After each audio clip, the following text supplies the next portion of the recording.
जय हिंद साथियों, स्वागत है आप सभी का आपके अपने YouTube channel Shyam classes study में। साथियों, आज के इस वीडियो में यूपी पुलिस कांस्टेबल री एग्जाम के लिए हिंदी के अति महत्वपूर्ण प्रश्नों का प्रैक्टिस सेट लेकर के आया हूं, जो आपके री एग्जाम के लिए बहुत ही ज़्यादा महत्वपूर्ण है। तो साथियों, आज के प्रैक्टिस सेट को आप लोगों को पूरा करना है और प्रैक्टिस सेट को पूरा करने के बाद आपको अपना स्कोर है वो ईमानदारी के साथ है कमेंट बॉक्स में शेयर करना और बताना कि आपने इस प्रैक्टिस सेट में से कितने प्रश्न सही किए हैं और ये प्रैक्टिस सेट आपको कैसा लगा। प्रैक्टिस सेट पसंद आए तो वीडियो को लाइक, कमेंट और चैनल को सब्सक्राइब करना ना भूलें। तो फिर चलिए शुरू करते हैं। प्रश्न संख्या 39 है आपके सामने कि हिंदी वर्णमाला में अंतःस्थ व्यंजन कौन से हैं। तो आपको बताना है कि इनमें से कौन से व्यंजन हैं जो अंतःस्थ हैं। तो आप जानते हैं कि या, रा, ला, वा ये अंतःस्थ व्यंजन होते हैं। तो 39 का राइट आंसर है ऑप्शन संख्या बी इस प्रश्न का राइट आंसर हो जाएगा। अगला प्रश्न संख्या 40 है कि किस छंद में 26 मात्राएं होती हैं तथा 14 12 पर यति होता है। तो बताओ कौन से छंद में 26 मात्राएं होती हैं। तो ये गीत का में 26 मात्राएं होती हैं और 14 12 पर यति होता है। 40 का राइट आंसर ऑप्शन संख्या सी इस प्रश्न का राइट आंसर हो जाएगा। प्रश्न संख्या 41 है आपके सामने कि निम्नलिखित में से असंगत विलोम शब्द युग्म कौन सा है। तो बताओ इनमें से कौन सा गलत है, ये आपको बताना। 41 का राइट आंसर तो शाश्वत का सदैव नहीं होता है, ये आप लोगों को भी पता है। तो 41 का राइट आंसर ऑप्शन संख्या सी इस प्रश्न का राइट आंसर हो जाएगा। निर्देश दिएगा प्रश्न संख्या 42 एवं 43 के लिए कि दिए गए वाक्यांश के लिए एक शब्द का चयन करें। तो आपको एक शब्द बताने कि इनमें से एक शब्द कौन सा हो जाएगा।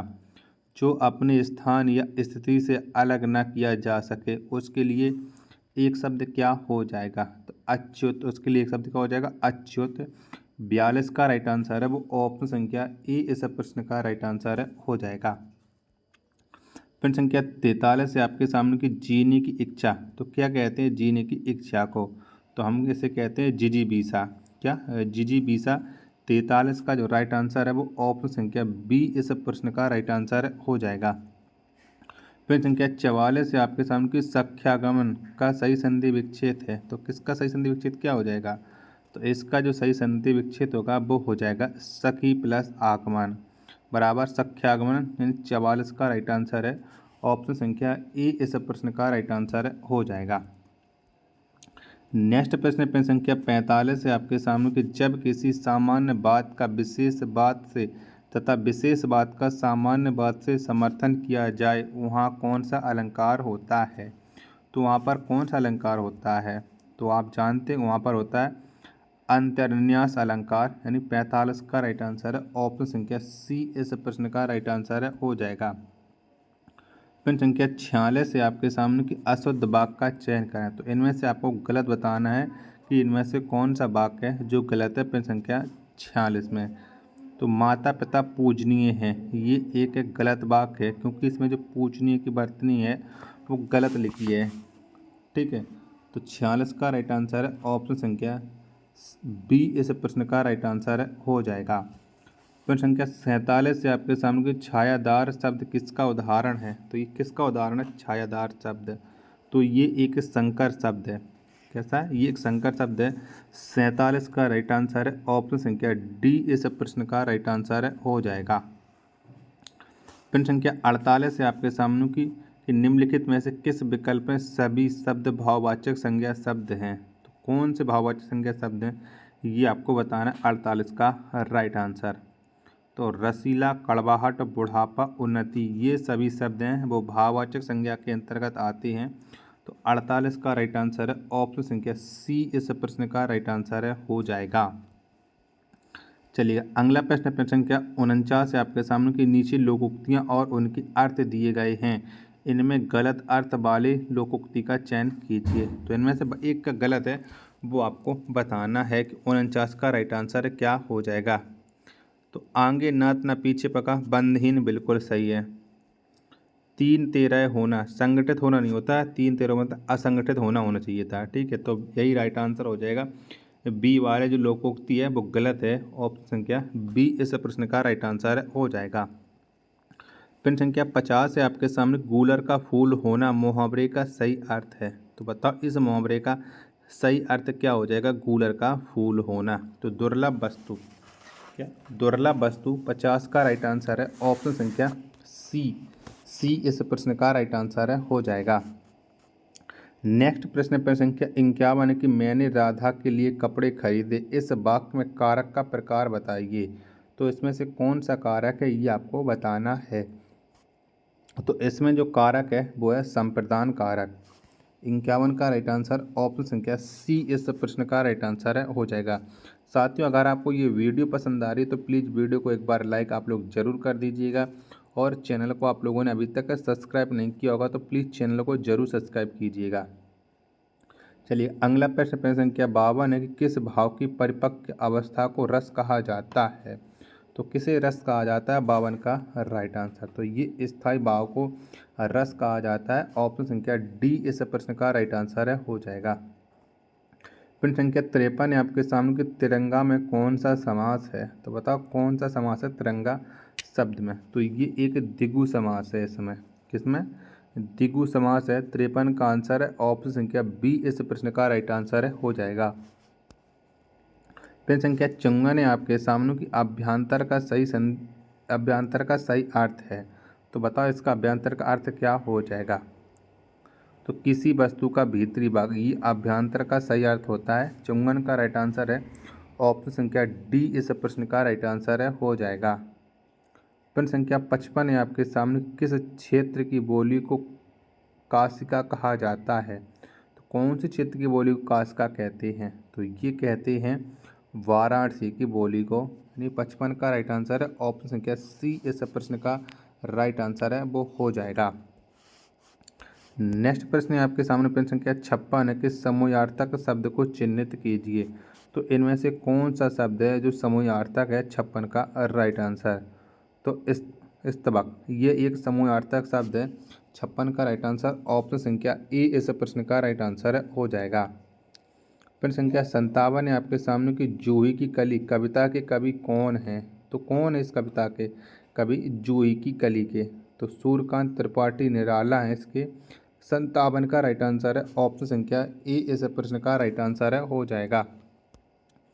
प्रश्न संख्या 58 है आपके सामने कि निम्नलिखित में से मिश्र वाक्य का चयन कीजिए। तो बताओ इनमें से कौन सा मिश्र वाक्य है, 58 का राइट आंसर है वो आपको बताना है। कि जो विद्यार्थी परिश्रमी हैं वह अवश्य सफल होगा, यह एक मिश्र वाक्य का उदाहरण है।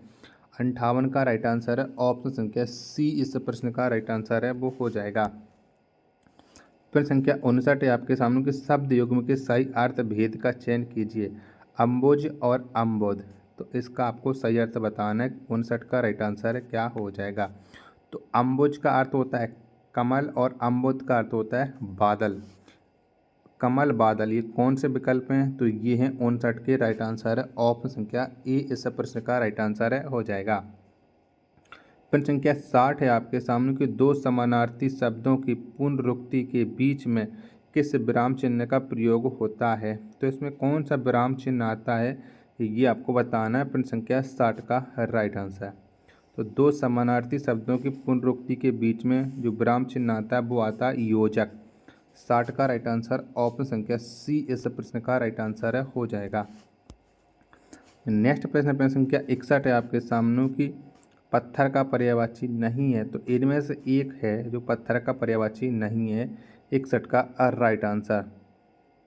तो ओरग, क्या ओरग ये पत्थर का पर्यायवाची नहीं है।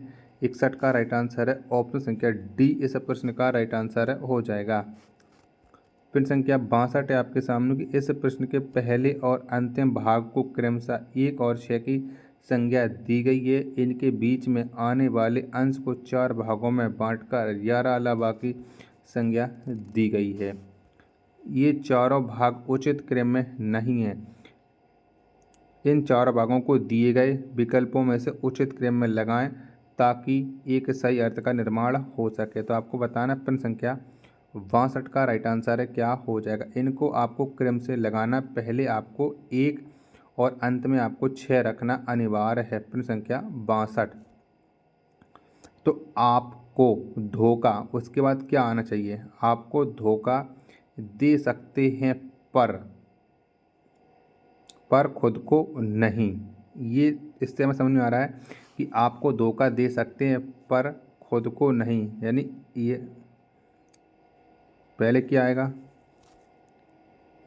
पहले आएगा एक के बाद हमारा आ रहा है रा, ठीक है, रा के बाद आ रहा है बा, तो रा के बाद बा कौन सा में, तो ये है डी विकल्प में।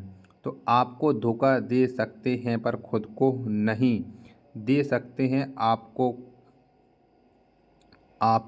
धोखा दे सकते हैं हो पर वक्त को नहीं दे सकते हैं, यानी डी विकल्प इसका सही अर्थ निकालेगा। ऑप्शन संख्या डी इसका राइट आंसर हो जाएगा 62 का। प्रश्न संख्या 63 है आपके सामने कि परिणामवाचक क्रिया विशेषण अव्यय क्या है, तो क्या है, तो परिणामवाचक जो क्रिया विशेषण अव्यय है वो है अत्यंत। 63 का राइट आंसर है ऑप्शन संख्या डी इस प्रश्न का राइट आंसर है, वो हो जाएगा। नेक्स्ट प्रश्न है आपके सामने प्रश्न संख्या 69 और बीच में जो प्रश्न थे वो थे गद्यांश के, तो मैंने उन्हें स्किप कर दिया है क्योंकि गद्यांश तो आप लोग पढ़ करके आराम से कर लोगे। तो वाक्य में त्रुटिपूर्ण भाग का चयन कीजिए, यदि कोई त्रुटि ना हो तो डी भाग को चिन्हित कीजिए। तो अनेक अध्यापकों, शिक्षाविदों तथा भाषा शास्त्रियों का सहयोग मिला, कोई त्रुटि नहीं है। तो यहाँ पर होना चाहिए था अध्यापकों और शिक्षाविदों तथा भाषा शास्त्रियों का सहयोग मिला, कोई त्रुटि नहीं, तब ये वाक्य सही बन जाता। नहीं, ऑप्शन संख्या ए वाले भाग में त्रुटि है, अनेक अध्यापकों की जगह पर आना क्या चाहिए था वो मैंने आपको बता दिया है। प्रश्न संख्या 70 है आपके सामने कि निम्नलिखित में से कौन सी पुस्तक है वो प्रेमचंद द्वारा लिखित नहीं है, तो इनमें से एक पुस्तक को प्रेमचंद ने नहीं लिखा है। तो आप जानते कि जो ध्रुव स्वामी ये प्रेमचंद की रचना नहीं है, ये जयशंकर प्रसाद की रचना है। 70 का राइट आंसर है ऑप्शन संख्या डी इस प्रश्न का राइट आंसर है, हो जाएगा। प्रश्न संख्या 71 है आपके सामने कि निम्नलिखित में से कौन अष्टछाप का कवि है, तो इनमें से कौन है जो अष्टछाप के कवि हैं, तो सूरदास। क्या सूरदास ये अष्टछाप के कवि हैं। 71 का राइट आंसर है ऑप्शन संख्या बी इस प्रश्न का राइट आंसर है, वो हो जाएगा। साथियों वीडियो पसंद आ रही तो प्लीज़ वीडियो को आप एक बार लाइक जरूर कर देना। चैनल को आप लोगों ने अभी तक सब्सक्राइब नहीं किया होगा तो चैनल को आप लोग जरूर सब्सक्राइब कर लीजिएगा। प्रश्न संख्या 72 है आपके सामने कि वह बहुत मधुर गाता है, इसमें प्रिविशेषण शब्द चयन कीजिए। तो बताओ इसमें से कौन सा हो जाएगा प्रिविशेषण, यानी जो विशेषण की विशेषता बताए। तो बहुत है, ये प्रिविशेषण हो जाएगा, और जो मधुर है वो विशेषण है। तो 72 का राइट आंसर है ऑप्शन संख्या बी इस प्रश्न का राइट आंसर है, हो जाएगा। प्रश्न संख्या 73 है आपके सामने कि निम्नलिखित में से किसको साहित्य अकादमी पुरस्कार मिला है। तो इनमें से एक व्यक्ति हैं जिनको साहित्य अकादमी पुरस्कार मिला है, वो कौन व्यक्ति हैं, तो वो हैं नामवर सिंह। 73 का राइट आंसर है ऑप्शन संख्या ए इस प्रश्न का राइट आंसर है, वो हो जाएगा। प्रश्न संख्या 74 है आपके सामने ज्ञानपीठ पुरस्कार किस भाषा से संबंधित है। तो ज्ञानपीठ पुरस्कार कौन सी भाषा में दिया जाता है ये आपको बताना है। तो ये संविधान की 8वीं अनुसूची की सभी भाषाओं में ज्ञानपीठ पुरस्कार को दिया जाता है। 74 का राइट आंसर है ऑप्शन संख्या डी इस प्रश्न का राइट आंसर है, हो जाएगा। नेक्स्ट प्रश्न संख्या 75 है आपके सामने कि जिस छंद में 4 चरण और प्रत्येक चरण में 16 मात्राएं होती हैं वह कहलाता है। तो वह क्या कहलाता है, तो आप जानते हैं कि वो कहलाता है चौपाई, और चौपाई के प्रत्येक चरण में 16 मात्राएं होती हैं, ये आप लोग अच्छी तरीके से जानते हो। तो 75 का राइट आंसर ऑप्शन संख्या डी इस प्रश्न का राइट आंसर है, हो जाएगा। साथियों तो आज के प्रैक्टिस सेट में इतने प्रश्न थे। अगर आपको ये प्रैक्टिस सेट पसंद आया हो तो वीडियो को आप एक बार लाइक कर देना। चैनल को आप लोगों ने अभी तक सब्सक्राइब नहीं किया होगा तो चैनल को आप लोग जरूर सब्सक्राइब कर लेना। मिलते हैं नेक्स्ट वीडियो में, तब तक के लिए धन्यवाद। जय हिंद।